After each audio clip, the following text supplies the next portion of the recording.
Hello, and welcome to the packaging and pricing module. I'm so excited that you're here. So let's dive right in. So, today we're going to focus on four key areas in this module, which include we're going to talk about service versus solutions, how to package your services, pricing your services, and some of the key pricing considerations to keep in mind. So, first, let's dive into services versus solutions. So, a service is an action that you can provide that may or may not be what your client actually needs or wants. Did you know that? Versus a solution is when you provide a service based on understanding exactly what your client's challenges are and that you provide a solution to solve their challenge. So, there is a big difference here, right? And that difference will affect if your phone rings or if it doesn't. So, let's dive into this. Packaging your solutions. So, as you're packaging your solutions and you're thinking about your solutions that you're going to offer, not necessarily services, right? Because the solutions is going to be the thing that's going to provide an answer to whatever that problem is that they have. And so, here are some of the packages or areas that you can focus your packages on that will provide that solution to your clients. And what's so important to remember about this is that when you are clear on what your clients' pain points are and really what their true challenges are, this is when and only when you can really start to think about, okay, what am I actually going to offer them? Right. And also, one thing to keep in mind is that developing your packages and your solutions is also going to be based on everything that you learned in the previous module about self and client discovery. Meaning, what are your gifts? What are you good at, right? What do you do exceptionally well? Remember, as a gift, this is the definition of a gift. What do you do exceptionally well with the least amount of effort? Now, what you have to do is then take that, right? Whatever you decide that is, and then you also have to pair it with, okay, here's my gift. This is what I could provide as a solution, but what do my clients need? Meaning, what are their pain points and what are their challenges? And when you add and mirror those two together, that is what will help you to create your package and your solutions. So, here are a few solutions that you can think about that you could potentially start to offer your clients. So, obviously, the main one that's very common is full service design. Another one is e design or virtual or electronic design. You can also do home staging or home remodeling, right? You can also specialize in furniture sourcing, right? Window treatment design, designer or decorator for a day. You can specialize in paint consults or painting. You can be offer a solution of as a personal shopper, or maybe a wallpaper specialist. You can also offer solutions in space planning or retail and commercial design. So you can see there's a lot of options. But what's really important is that you choose the option or the solution that one, your clients actually need, and that two, you're gifted to provide. Right, that you are not going to be forcing yourself to do, but something that you truly enjoy and that you're gifted in. And here's a quick tip. Don't try to offer a ton of services, okay? Stick to 1 to 4 solutions at the most that you'd like to offer that is in line, as I mentioned before, with your gift and what your ideal client needs. And then a few a la carte services are okay to help support your main services as add ons if needed. So let's talk about creating your packages, right? So here's the process, and you're going to learn this in more detail as you go through the module. But here's a few steps to help you to start to create your packages. The first thing you want to do is you want to write down the individual solutions or services that you'd like to offer. Then you want to name your solution. Okay, so what is it? What's the name of it? You can think of something, interesting, fun, or that aligns with your brand, but make it fun and make it something that's rememberable. Then you want to describe the solution. So this is just you maybe writing a paragraph or two to describe what the solution is, how it's going to help your ideal client, solve their challenge or their pain point, and then what is included in it. Okay, so what's included in it, meaning the time that is spent on those items or those what I like to call those tangible items, and what are they actually going to get?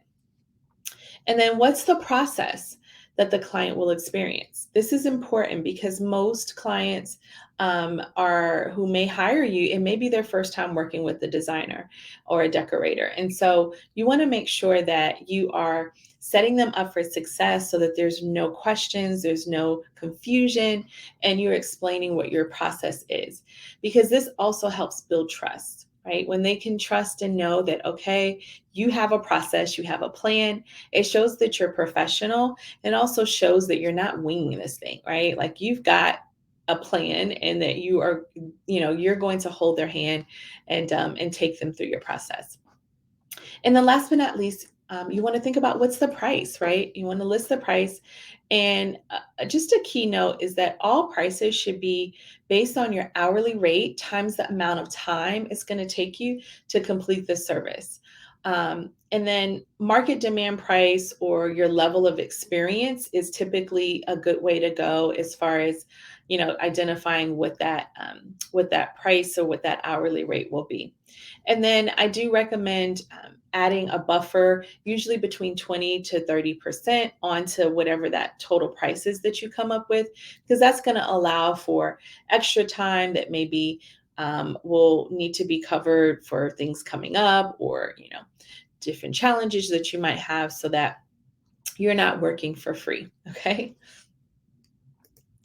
All right, so now that you have developed your packages, let's talk about pricing your solutions. So there's a couple of ways. There's actually several ways to price your solutions in doing design work. But here I'm going to talk about the most two common ways. Obviously, if you're doing a very niche type of design, like maybe commercial design or something a little bit different, there are some additional pricing solutions in this module, so you can kind of explore all of them. But the main two that typically you're going to want to work with is either hourly or flat rate. Okay.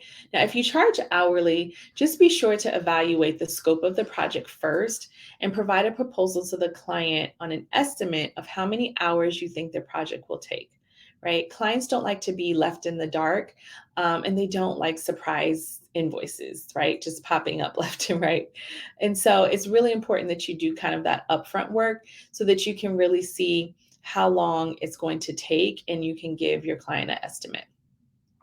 You could also request a retainer or deposit to start the work by charging in blocks of hours. Now, this is something that I used to do when I first started out, and I typically only recommend hourly if you are just starting out and you're trying to find how long it takes you to do certain things, right? So, how long does it take you to create a floor plan? Or how long does it take you to create a concept board, right? Some of these things are really important to understand, like how long typically does it take you so that you can really start to price out your packages and your solutions more accurately. Okay. But as you get more seasoned, right, and you start working on more projects, you're going to start to see how long it takes you. And so then you can, I would definitely highly recommend moving to more of a flat rate model because it's just easier. Clients like it better and it allows you to really get paid for your time. Okay. But also charging in blocks of hours is helpful. And this is where you would say, okay, in order to get this project done, I'm projecting 30 hours, right? Let's just say, for example. And then to get started, you could charge in a block of 10 hours. So you could say to get started, you need to invest in 10 hours of design time at my hourly rate, and then you'll be billed the subsequent 20 hours in blocks of 10 hours as we go through the project. And if there's more hours that are needed, you can say you'll let them know ahead of time, and they'll be charged in blocks of 10 hours. 10 hours is usually a good number to start with. It's not too much and it's not too little to where you really can't, get anything done, let's just say, in those blocks of hours. 10 hours is usually a good marker. Now, what I typically recommend, starting out or as you've done a couple of projects, is to charge via a flat rate. So if you charge via a flat rate, you'll want to follow the process of listing all the tangible services you'll offer in the package, like we discussed just a moment ago, and then estimating how long it takes you to complete each tangible service, and then multiplying the number of hours by your hourly rate. Okay, and then also adding that additional buffer of 20 to 30% markup to your solution to cover your value add, right?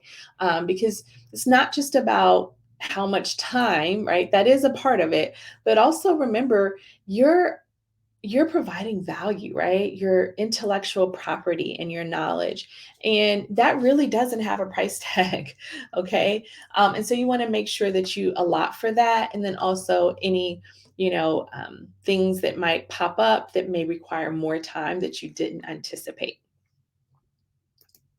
So here are a few key pricing considerations after you've, priced out your packages and you've outlined what your packages and what those tangibles are going to be.